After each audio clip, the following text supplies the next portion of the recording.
नमस्कार, समाचारों में आप सभी का स्वागत है। मैं हूं जया सिन्हा। शुरुआत करेंगे इस वक्त की हेडलाइंस के साथ।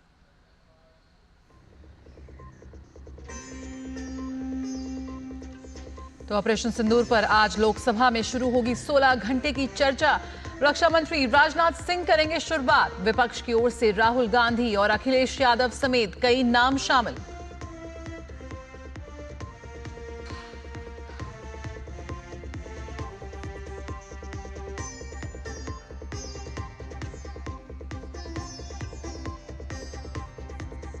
पी चिदम्बरम के पहलगाम हमले पर दिए विवादित बयान पर भाजपा का पलटवार। कांग्रेस के पाकिस्तान को क्लीन चिट देने पर उठाए सवाल।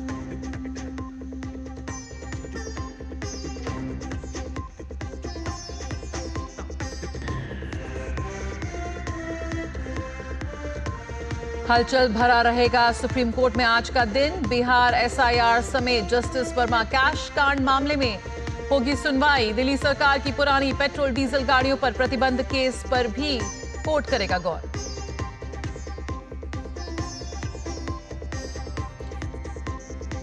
थाईलैंड कंबोडिया के बीच मलेशिया में संघर्ष विराम वार्ता आज। सीमा पर हुए संघर्ष में 4 दिन में 34 लोगों की मौत। 2 लाख से ज्यादा लोग विस्थापित।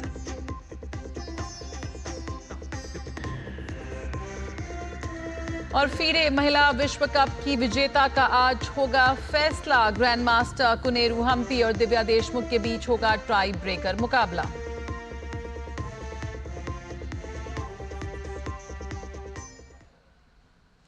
संसद में आज से ऑपरेशन सिंदूर की गूंज सुनाई देगी। इस मुद्दे पर आज लोकसभा में फिर कल राज्यसभा में चर्चा का दिन तय किया गया है। ऑपरेशन सिंदूर पर चर्चा की शुरुआत आज रक्षा मंत्री राजनाथ सिंह करेंगे। एनडीए की ओर से शिवसेना नेता श्रीकांत शिंदे, जेडीयू से लल्लन सिंह चर्चा में हिस्सा लेंगे। इसके अलावा टीडीपी को 30 मिनट का समय मिला है। कृष्णा और हरीश बालयोगी प्रतिनिधित्व करेंगे, जबकि कांग्रेस की ओर से राहुल गांधी मंगलवार को बोल सकते हैं। कांग्रेस के गौरव गोगोई, प्रियंका गांधी, दीपेंद्र हुड्डा, केसी वेणुगोपाल भी चर्चा में शामिल हो सकते हैं। समाजवादी पार्टी को 65 मिनट का समय मिला है। इस दौरान अखिलेश यादव और राजीव राय पक्ष रखेंगे। वहीं टीएमसी की ओर से अभिषेक बैनर्जी, डीएमके से कनिमोई चर्चा में शामिल होंगे। शिवसेना उद्धव गुट से अरविंद सावंत और अनिल देसाई विपक्ष की बात रखेंगे। एनसीपी शरद पवार गुट से सुप्रिया सूले और राजद से मीसा भारती वक्ता हो सकते हैं। तो संसद में गूंजेगा ऑपरेशन सिंदूर और लोकसभा में आज से 16 घंटे की चर्चा। रक्षा मंत्री राजनाथ सिंह करेंगे चर्चा की शुरुआत।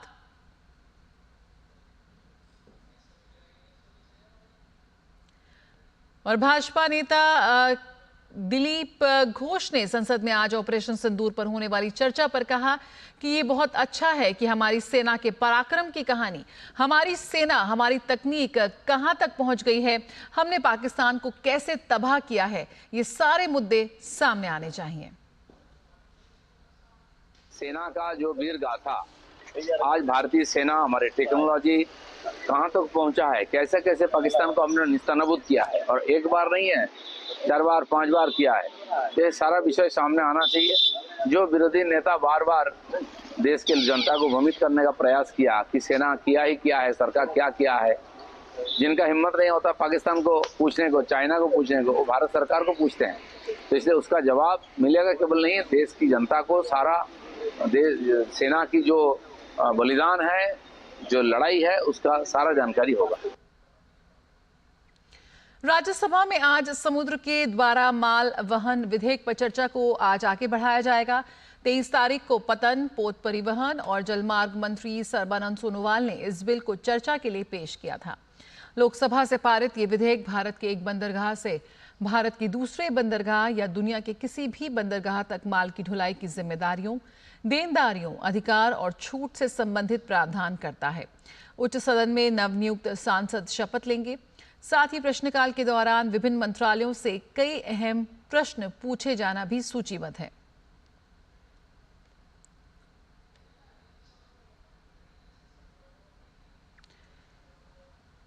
और पी चिदम्बरम का पहलगाम हमले पर विवादित बयान यहां पर सामने आया है। इस वक्त की अहम खबर, चिदम्बरम के विवादित बयान पर भाजपा का पलटवार भी इस वक्त देखने को मिल रहा है। इस वक्त की अहम खबर आ रही है जहां पर कांग्रेस नेता पी चिदम्बरम ने एक बार फिर विवादित बयान दिया है और इसको लेकर वो लगातार सुर्खियों में बने हुए हैं। चिदम्बरम ने एक इंटरव्यू में पहलगाम आतंकी हमले को लेकर सवाल पर भाजपा हमलावर यहां पर साफ तौर पर नजर आ रही है। मामले में भाजपा ने कांग्रेस को घेरते हुए कहा है कि एक बार फिर कांग्रेस पाकिस्तान को क्लीन चिट देने के लिए दौड़ पड़ी है और भाजपा नेता अमित मालवीय ने कांग्रेस पर सवाल उठाते हुए कहा कि ऐसा क्यों है कि जब भी हमारी सेनाएं पाकिस्तान प्रायोजित आतंकवाद का सामना करती हैं तो कांग्रेस के नेता भारत की विपक्ष की बजाय इस्लामाबाद की बचाव पक्ष के वकील ज्यादा नजर आते हैं। अमित मालवीय ने आरोप लगाया कि जब राष्ट्रीय सुरक्षा की बात आती है तो कोई अस्पष्टता नहीं होनी चाहिए, लेकिन कांग्रेस के साथ ऐसा कभी नहीं होता। वे हमेशा दुश्मन की रक्षा के लिए हर संभव प्रयास करते हैं। तो पी चिदम्बरम का ये बेहद विवादित बयान इस वक्त सामने आया है जहां उन्होंने कहा है कि क्या आतंकियों की पहचान हो गई है।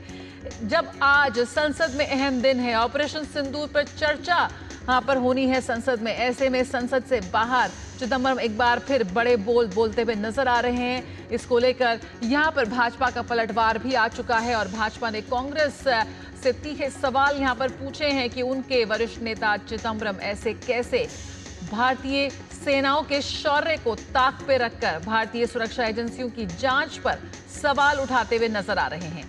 जहां भारत प्रधानमंत्री नरेंद्र मोदी वैश्विक मंच पर लगातार पाकिस्तान के असली चेहरे को बेनकाब कर रहा है, आतंकवाद के दोहरे रवैये को बेनकाब कर रहा है, ऐसे में पी चिदम्बरम का इस तरह का बयान आना सामने किस तरह की रणनीति और किस तरह की राजनीति कांग्रेस की तरफ से करते नजर आ रहे हैं, ये अहम सवाल है जो यहां पर भाजपा पूछती हुई दिखाई दे रही है। तो पी चिदम्बरम का पहलगाम हमले पर विवादित बयान यहां पर सामने आया है और आपको बता दें कि चिदम्बरम ने एक इंटरव्यू में पहलगाम आतंकी हमले को लेकर सवाल पर भाजपा हमलावर नजर आ रही है। भाजपा नेता शहजाद पूनावाला ने कहा कि सेना का अपमान और पाकिस्तान को भाईजान बोलना ही कांग्रेस पार्टी की पहचान बन गई है। पूनावाला ने कहा कि कांग्रेस पाकिस्तान को क्लीन चिट देना चाहती है। फिर से एक बार कांग्रेस का हाथ पाकिस्तान के साथ, सेना का करो अपमान, पाकिस्तान को बोलो भाईजान, यही कांग्रेस की बन चुकी है पहचान। जिस कांग्रेस पार्टी ने 26/11 से लेकर पुलवामा समझौता सब पर पाकिस्तान को क्लीन चिट दिया, अब पहलगाम पर भी पाकिस्तान को क्लीन चिट देने के लिए P Chidambaram farmer home minister सामने आए हैं। जी हां, वो कहते हैं कि क्यों आप अज्यूम करते हो कि आतंकी पाकिस्तान से आए, क्या एविडेंस है इस बात का? हो सकता है ये होम ग्रोन टेररिस्ट हो, मतलब कि भारत पर दोष डाल रहे हैं। और ये कोई पहली बार नहीं है, ये पुलवामा में भी यही थियरी दी थी रणदीप सुरजेवाला ने, होम ग्रोन टेररिस्ट। 26/11 में तो हिंदुत्व को दोष दे दिया था और पहलगाम हुआ तो एक दिन के भीतर रॉबर्ट वाड्रा ने हिंदुत्व को दोष दे दिया। मतलब पाकिस्तान को क्लीन चिट देना, वो भी तब जब पार्लियामेंट में ऑपरेशन सिंदूर और पहलगाम के विषय पर चर्चा होने वाली। इसके पीछे एक ही मकसद है कि अंतर्राष्ट्रीय मंच पर पाकिस्तान को क्लीन चिट मिले और हिंदुओं पर ही दोष डाला जाए। शैलेंद्र मिश्र इस वक्त हमारे साथ और जानकारी के साथ जुड़ रहे हैं। शैलेंद्र, यहां पर पूरा विश्व एक सुर में भारत पर हुए इस आतंकी हमले की निंदा कर रहा है। पाकिस्तान का असली चेहरा यहां पर बेनकाब हुआ है और यहां पर कांग्रेस के वरिष्ठ नेता और पूर्व वित्त मंत्री पी चिदम्बरम का बयान उस वक्त आया है जब संसद में ऑपरेशन सिंदूर पर मैराथन बहस होने की शुरुआत होने जा रही है। किस रणनीति के साथ और किन मानसिकता के साथ यहां पर कांग्रेस आगे बढ़ती नजर आ रही है? देखिए, कांग्रेस पार्टी की जो रणनीति है वो संसद के अंदर जब तरुण गोगोई और जब हम देखेंगे कि गौरव गोगोई और तमाम जो नेता है वो अपनी बात रखेंगे तब ये बहुत स्पष्ट होगी। लेकिन पी चिदम्बरम जो न केवल वित्त मंत्री रहे बल्कि गृह मंत्री भी रहे और उनके समय में आतंकवाद का एक नया शब्द गढ़ा गया था और जब ये कहा गया था कि आरोप लगा था कि तुष्टीकरण की राजनीति की वजह से इस तरह का एक शब्द गढ़ा गया, तब हमने देखा दिग्विजय सिंह कांग्रेस के जो नेता वो किस तरह से आतंकवाद को लेकर अपनी नई थ्योरी देते थे।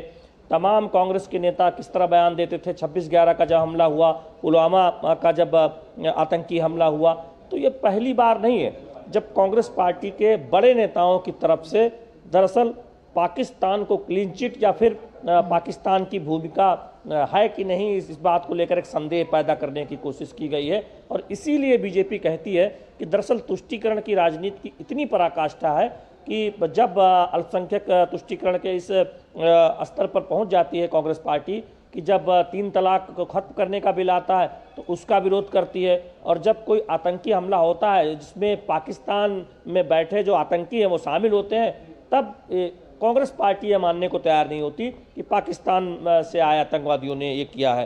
तो ये कांग्रेस पार्टी के तमाम जो बड़े नेता हैं उनकी एक दरअसल रणनीति और उनकी जो एक सोच है उसे दिखाता है। और यही वजह है कि बीजेपी कांग्रेस की इस मानसिकता पर हमेशा सवाल उठाती रही है। और आज जब ऑपरेशन सिंदूर की सफलता और जब आतंकी हमला हुआ पहलगाम, उसके बाद जो सटीक कार्रवाई की गई भारतीय सेना की तरफ से और उसके शौर्य को देश और दुनिया ने देखा।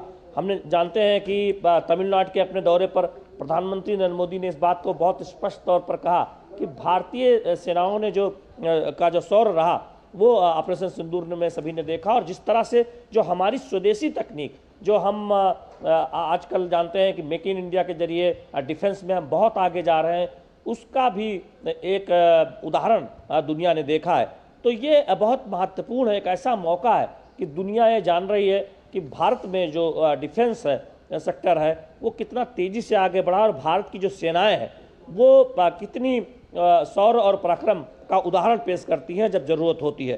तो ये ऐसे मौके पर इस तरह का बयान देना, ये पी चिदम्बरम भी बेहतर बता सकते हैं, क्योंकि कई बार वो इस तरह के बयान, उनके आर्टिकल भी छपते हैं, वो किसी इंटरव्यू में इस तरह के बयान देते हैं।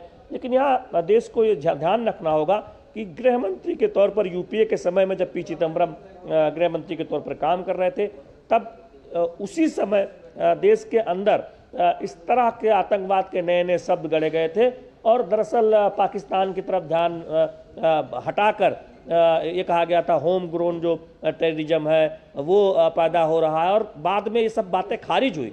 बाद में तथ्य सामने आया कि उस वक्त ये सब जो बातें कही जा रही थी उसका कोई तथ्य नहीं था। तो यूपीए की सरकार थी, गृह मंत्री पी चिदम्बरम साहब थे, और तब आखिर इस तरह के आतंकवाद की बात हो रही थी।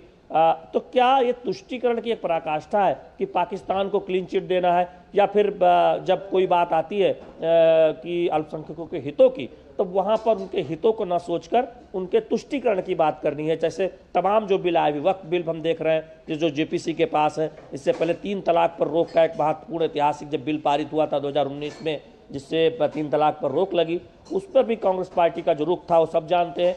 तो कांग्रेस पार्टी समय समय पर जो उसका एजेंडा है, जो उसकी सोच है, वो सामने रखती रही। बिल्कुल। और शैलेंद्र, यहाँ पर एक आउटरीच प्रोग्राम जो भारत सरकार की ओर से चलाया गया, जहाँ पर विपक्ष ने भी उसमें जोर शोर से हिस्सा लिया और पूरे विश्व में जाकर जो आतंकवादी हमले की जितना विभत्स था उसके सबूत यहाँ पेश किए और आतंकवाद का जो सही चेहरा है, असल चेहरा है पाकिस्तान का, उसे बेनकाब किया। उसके बाद भी कांग्रेस की इस तरह से बयान देना ये बेहद दुर्भाग्यपूर्ण है। ना सिर्फ पाकिस्तान को क्लीन चिट है बल्कि भारतीयता पर भी सवाल है, क्योंकि जिस तरह से वहाँ के स्थानीय निवासियों का गुस्सा फूटा था इस पूरे आतंकी हमले के बाद, और वो भारतीय सेना के साथ आए थे कश्मीर के, जम्मू कश्मीर के लोग, और उन्हें एक सुर में इसकी विभत्सना की, इसकी निंदा की थी, इस आतंकी हमले की, वो भी हम सब ने देखा। देखिए, पी चिदम्बरम साहब का जो बयान है वो बहुत गंभीर सवाल कांग्रेस पार्टी की सोच पर खड़ा करता है। और बहुत ये बात आप बहुत सही कर रहे हैं स्पष्ट तौर पर कि आखिर ये किस तरह की सोच है, जब पूरा देश एक साथ खड़ा है। और हम जानते हैं कि विभिन्न दलों का प्रतिनिधिमंडल विदेश गया था सबूतों के साथ, और हमने तमाम देशों में, जिसमें मुस्लिम देश भी शामिल हैं, उनको सबूत दिए और उन्होंने वो माना कि जो आतंकी हमला हुआ पहलगाम में वो पाकिस्तान से आतंकी आए और पाकिस्तान में बैठे आतंक के आकाओं ने उसे अंजाम दिया, और हमने उन आतंकी ठिकानों पर हमला करके उन्हें नस्तानाबूद किया। तो ये जब दुनिया ने इस बात को माना है, और सर्वदलीय प्रतिनिधिमंडल में आप देखें कि विभिन्न दलों के जो सांसद गए थे उसमें शशि थरूर जैसे कांग्रेस के सांसद शामिल हैं, तो कांग्रेस के ही सांसद जब कोई ऐसा बयान देते हैं जो कांग्रेस की पार्टी को लगता है कि उनकी तुष्टीकरण की राजनीति से मेल नहीं खाता, पाकिस्तान को लेकर उनकी नीति से मेल नहीं खाता, तब वो उससे किनारा कर लेते हैं या फिर उनके ही बयान पर सवाल उठाते हैं। और यही वजह है कि जो हमें जानकारी मिली है सूत्रों से कि कांग्रेस ने शशि थरूर का नाम प्रस्तावित नहीं किया है, जो आज ऑपरेशन सिंदूर पर चर्चा होनी है। इतने प्रबुद्ध नेता है, वैश्विक मामलों में बहुत पकड़ है। आप देखें कि विदेश का कामकाज यूपीए के समय में राज्य मंत्री के तौर पर संभालते रहे हैं और उनका कहा जाता है कि बहुत गहन अध्ययन है विदेश नीति को लेकर, लेकिन उनका नाम ना होना आप खुद समझ सकते हैं कि जब कोई राष्ट्रवाद की बात करता है, जब कोई देश हित की बात करता है, तो उसे किस तरह कांग्रेस में किनारे कर दिया जाता है। तो ये एक बड़ा सवाल भी उठता है। पी चिदम्बरम अपने तौर पर हमने देखा है कि कई बार इस तरह के बयान देते हैं। अब कांग्रेस पार्टी को सामने आकर एक सफाई भी देनी होगी कि क्या वो इस बयान से सहमत है या फिर उस बयान के साथ नहीं खड़े हैं। क्योंकि अगर सहमत नहीं है तो कांग्रेस के बड़े नेताओं को, राहुल गांधी को, जो नेता विपक्ष हैं लोकसभा में, मल्लिकार्जुन खड़गे जो नेता विपक्ष है राज्यसभा में, पार्टी के अध्यक्ष भी हैं, उनको सामने आकर या फिर उप नेता गौरव गोगोई आके कहना चाहिए कि पी चिदम्बरम साहब ने जो कहा है ये कतई सही नहीं है, उनसे सहमत नहीं है। अब क्या कांग्रेस पार्टी की तरफ से कोई आधिकारिक बयान आएगा, ये देखने वाली बात होगी। फिलहाल इस बात की उम्मीद तो कम ही है। बिल्कुल, बहुत बहुत शुक्रिया शैलेंद्र फिलहाल इस जानकारी के साथ जुड़ने के लिए। तो यहाँ पर एक बार फिर कांग्रेस नेता पी चिदम्बरम के बिगड़े बोल जो उन्हें एक बार फिर विवादों में लाकर खड़ा कर रहे हैं। इस खबर पर हम आगे भी आपको लगातार जानकारी देते रहेंगे, लेकिन फिलहाल रुकेंगे एक छोटे से ब्रेक के लिए। जल्द हाजिर होते हैं। जब जब भूख सताए MDH याद आए, सेहत और न्यूट्रिशन मिले, बॉडी क्या स्ट्रॉन्ग बने, थोड़ा खा के पेट भरे, डाइजेशन को ना दे धोखा, MDH सोयाबीन का चोखा। MDH सोयाबीन बढ़िया नगेट्स, सोया चूरा और सोया चाप। MDH सोयाबीन असली प्रोटीन। MDH। जब धरती चीर कर निकलता है लोहे का पत्थर और मिलता है मोंगिया के जोश से, फिर तपता है, पिघलता है और बनता है फौलाद। अब होता है सरिया सारी खूबियों के साथ। मोंगिया स्टील, मजबूत देश का मजबूत सरिया। दादा ये कौन सा प्लांट है? टैंजरीन, बहुत मीठा होता है, तोड़ना नहीं है। Free foreign trip, click on the link. अभी करता हूँ। दादू रुको, लिंक में क्लिक मत करना। क्यों? ये SMS स्कैम है, क्लिक करोगे तो आपके बैंक डिटेल्स होंगे चोरी। ओह, थैंक्स गप्पू, बचा लिया। ये देख तेरी समझदारी का फल। RBI कहता है स्मार्ट बनो, कूल रहो।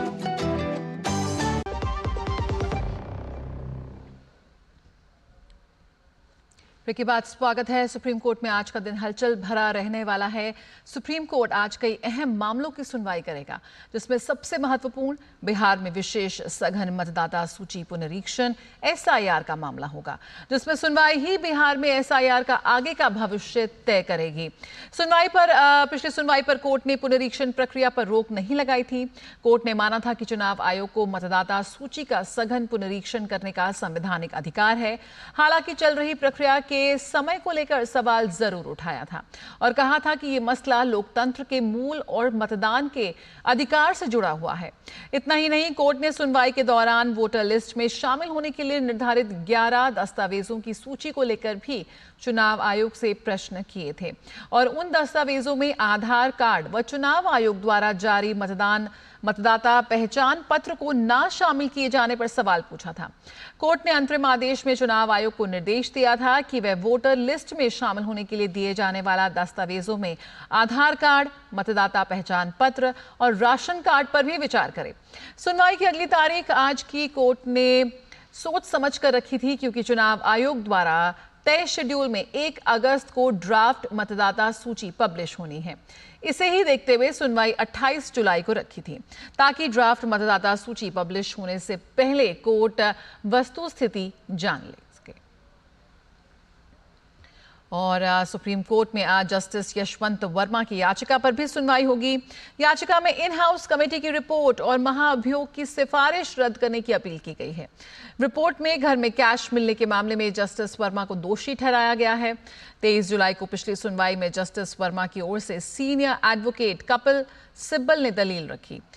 उन्होंने कहा था कि इसमें कुछ संवैधानिक मुद्दे हैं, कृपया जल्द से जल्द बेंच गठित करें। इस पर सुप्रीम कोर्ट ने कहा था कि मामले पर सुनवाई के लिए नई बेंच गठित करेंगे। दूसरी तरफ संसद में जस्टिस यशवंत वर्मा के खिलाफ महाअभियोग की कार्यवाही भी शुरू हो गई है। जस्टिस वर्मा को हटाने के लिए 152 सांसदों ने 21 जुलाई को लोकसभा में अध्यक्ष ओम बिरला को ज्ञापन सौंपा। राज्यसभा में 50 से ज्यादा सांसदों ने प्रस्ताव पर साइन किए हैं। गौरतलब है कि दिल्ली में जस्टिस यशवंत वर्मा के सरकारी आवास से भारी मात्रा में जली हुई नकदी बरामद की गई थी। इसे लेकर सुप्रीम कोर्ट ने एक आंतरिक समिति का गठन किया था, जिसने मामले की जांच की थी।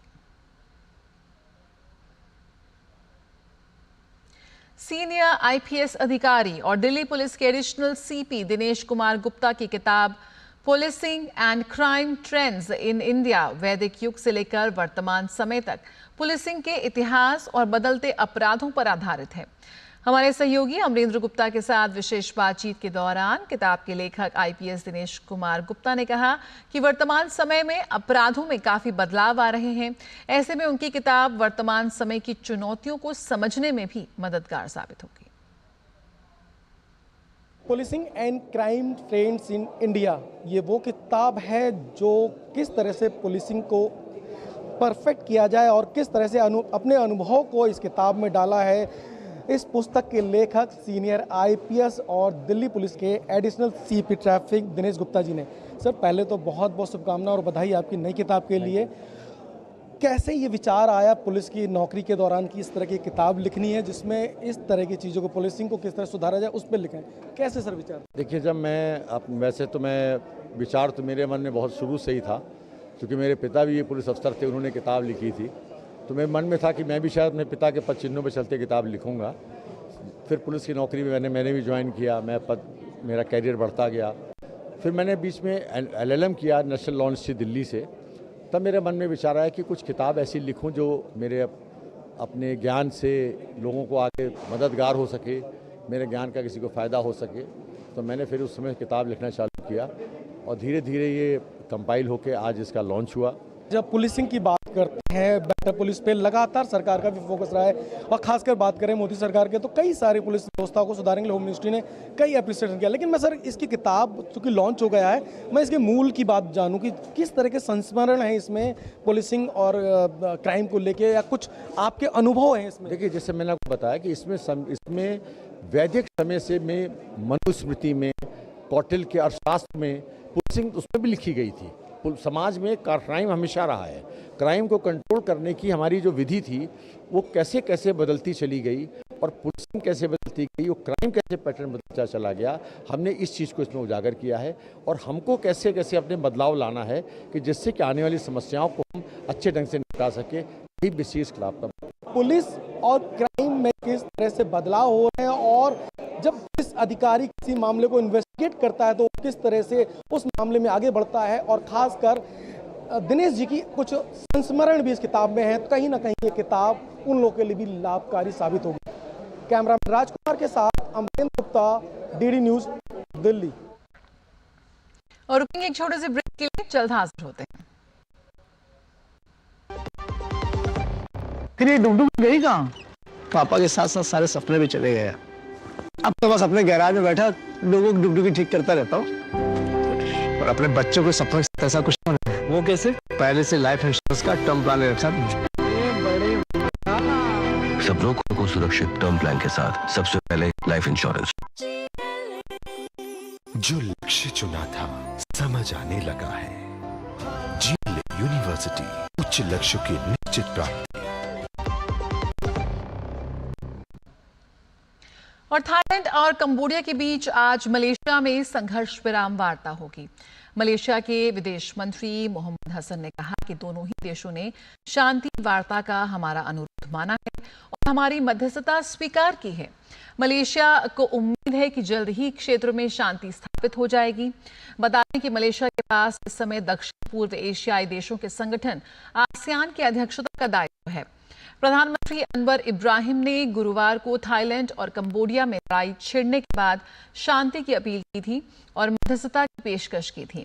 थाईलैंड के प्रधानमंत्री कार्यालय के प्रवक्ता जिरायू हुआंगसैक ने बताया कि थाईलैंड के कार्यवाहक प्रधानमंत्री फुमथम बेचाया चाई मलेशिया के प्रधानमंत्री अनवर इब्राहिम के निमंत्रण पर कुआलालंपुर जाएंगे और वहां पर क्षेत्र में शांति स्थापित करने के उपायों पर वार्ता करेंगे।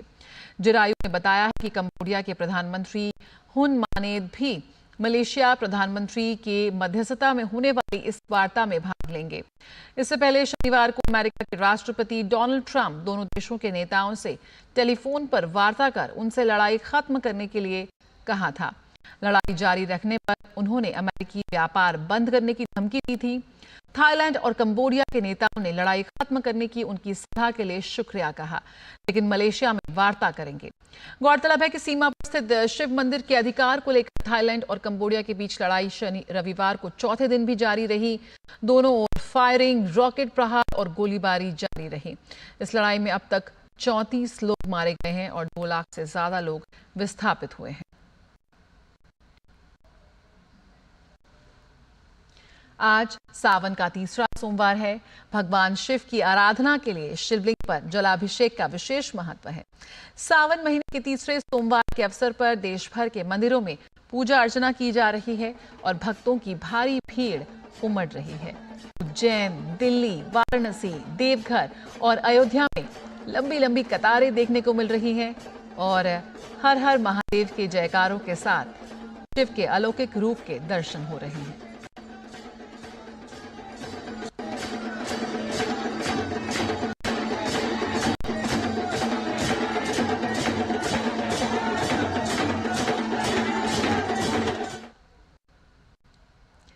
इसी के साथ इस बुलेटिन में इतना ही। मुझे मेरी पूरी टीम को दीजिए इजाजत। नमस्कार।